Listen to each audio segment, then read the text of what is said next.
Hello, my name is David Giaretta, Chair of the Data Archive and Interoperability Working Group of the Consultative Committee for Space Data Systems.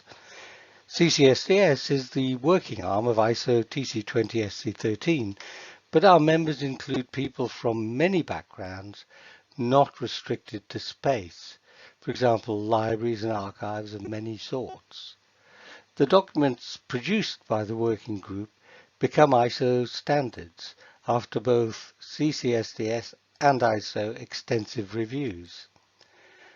My co-authors are some of my fellow members of the working group, Mike Kearney, John Garrett and Steve Hughes. We've created a number of ISO standards. Of particular interest to digital preservation is the well-known reference model for an open archival information system, OAIS or ISO 14721. The first version was published in 2002, the second in 2012, and we're working on the third version right now. We also wrote ISO 16363. This presentation describes the WARC format from the point of view of the concepts of OAIS.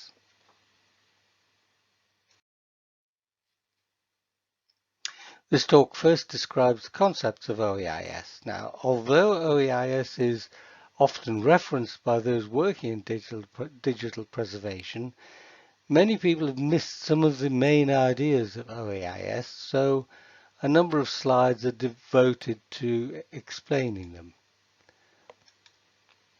Next, web pages are discussed in terms of there being digital objects from a general point of view. The WARC format is well known to many of you, but for completeness, a brief description is given. In the final part of the presentation, these ideas are brought together to describe what is missing from WARC if one wants to preserve the contents of web pages, and certainly if one wants to preserve them in a trustworthy way. OAIS defines digital objects as a set of bit sequences, ones and zeros. A digital object normally encodes some information. OAIS describes information as any type of knowledge that can be exchanged. In an exchange, it is represented by data. So what information do these ones and zeros contain? Well, the bit sequence here could mean anything.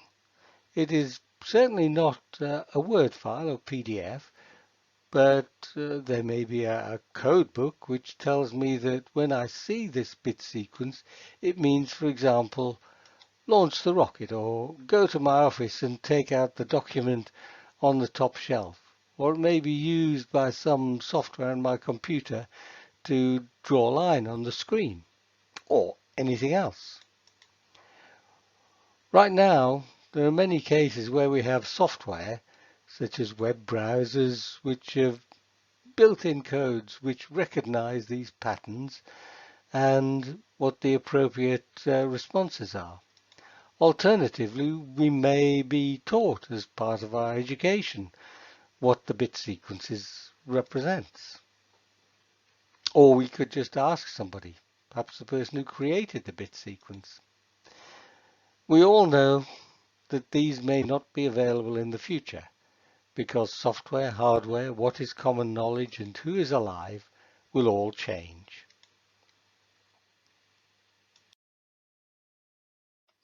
When people think about or even teach about OAIS, this is often the only thing they show. People who do this have not read OAIS properly, and you should not trust them.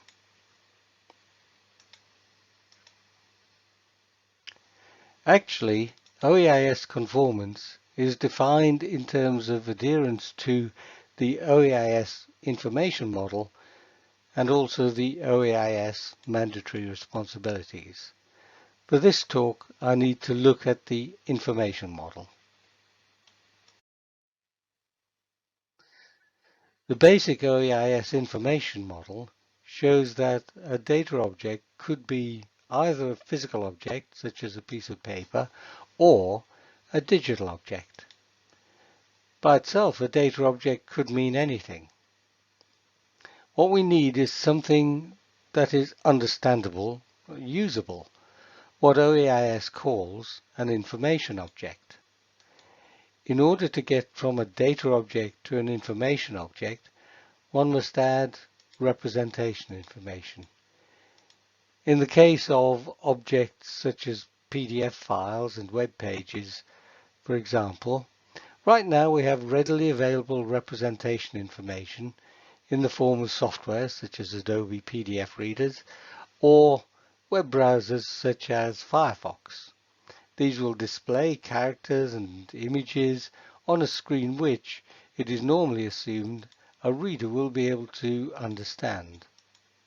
However, some web pages, just as with some documents, may use special terminology or a language which I, for example, cannot read, or an interactive chemical structure which I cannot understand.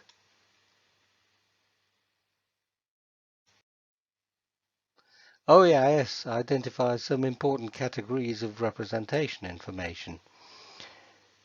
Structure representation, for example, formats. Semantic representation information, for example, dictionaries which define special words.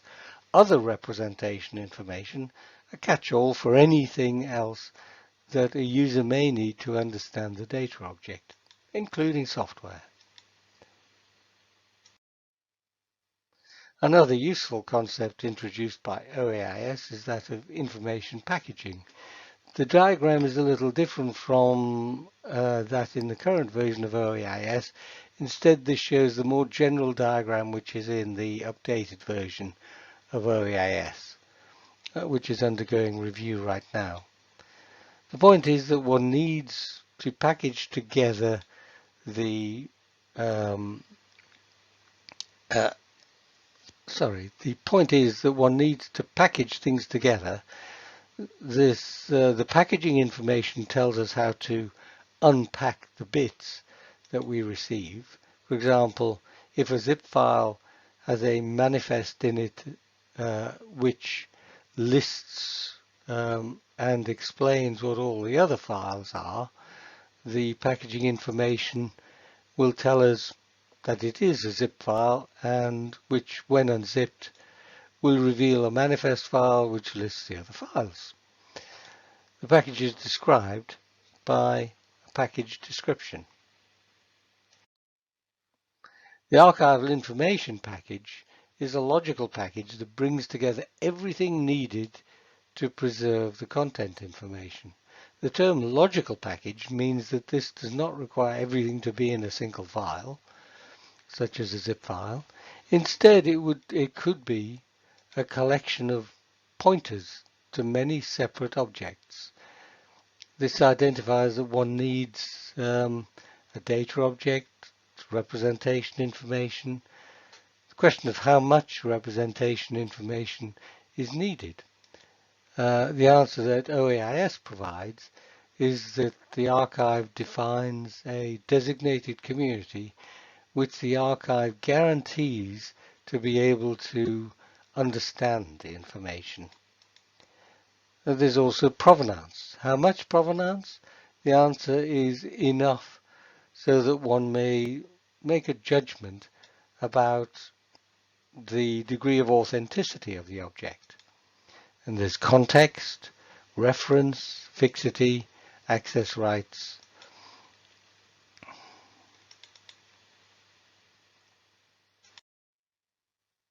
If we look at web pages from the point of view of OAIS, web servers send our browsers streams of bits, actually lots of packets or packages of bits. The hardware and software of the internet arranges to get these packets to our computer. Our computer software is ready to display the data which comes in normally on port 80 using our favorite web browser. The web browser has various configuration settings, normally done without our being aware of it, so that if it receives, say, a Word file, then MS Word will be started and the appropriate bits will be sent to that application, which will then display the document.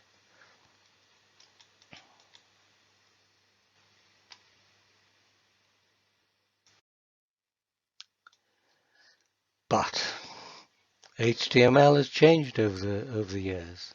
Not all websites use the latest and greatest versions of HTML, and not all browsers support all the capabilities of HTML or CSS. Some websites have invalid or incomplete HTML. Websites can display virtually any character from any language thanks to Unicode. However, some of these web pages have mistakes. Many browsers work around these errors, perhaps making best guesses at what was really meant by the web page creator. I mentioned what happens with Word on the previous slide. Web pages contain information about the files, such as Word, in terms of media types, previously known as MIME types, as a hint about how to display the files. But application/MS Word does not tell us the version of Word being used. In any archive, if I were to give you a Word file to preserve, you would want to analyze the version of Word and do lots of other tests and checks. Are these being done if the Word file comes via a web page? What about applications/octet stream? It tells one essentially nothing, and all one can do is to save the file.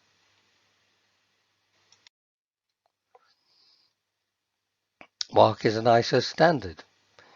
It essentially captures the bytes that come into a web browser from various web servers and adds some metadata, not a term I like because it could mean anything.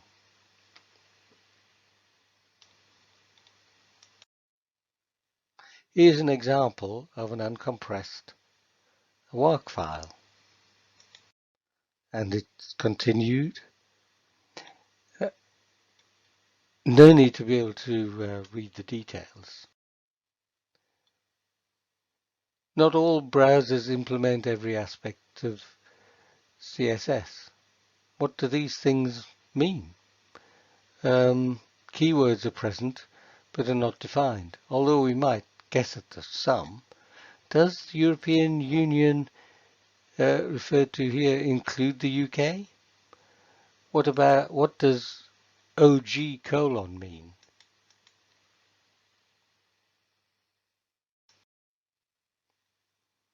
If we are really to preserve a web page, then the WARC does an essential job, but it does not do everything needed. We can be guided by the OAIS information model. Here are some examples of additional representation information.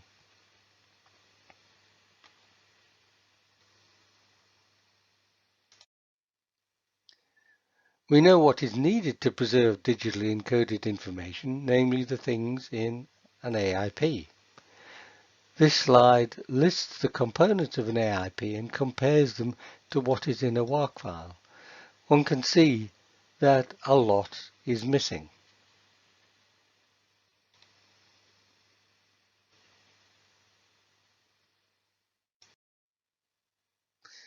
The conclusion is that to preserve web pages, one needs to supplement the WARC file with other information so that together these make up an AIP. In principle, one could update the WARC standard to include these extra things, but it is unlikely that the standard could be made complete in this way, and it's not necessary as long as we recognize that a WARC file is not by itself an AIP.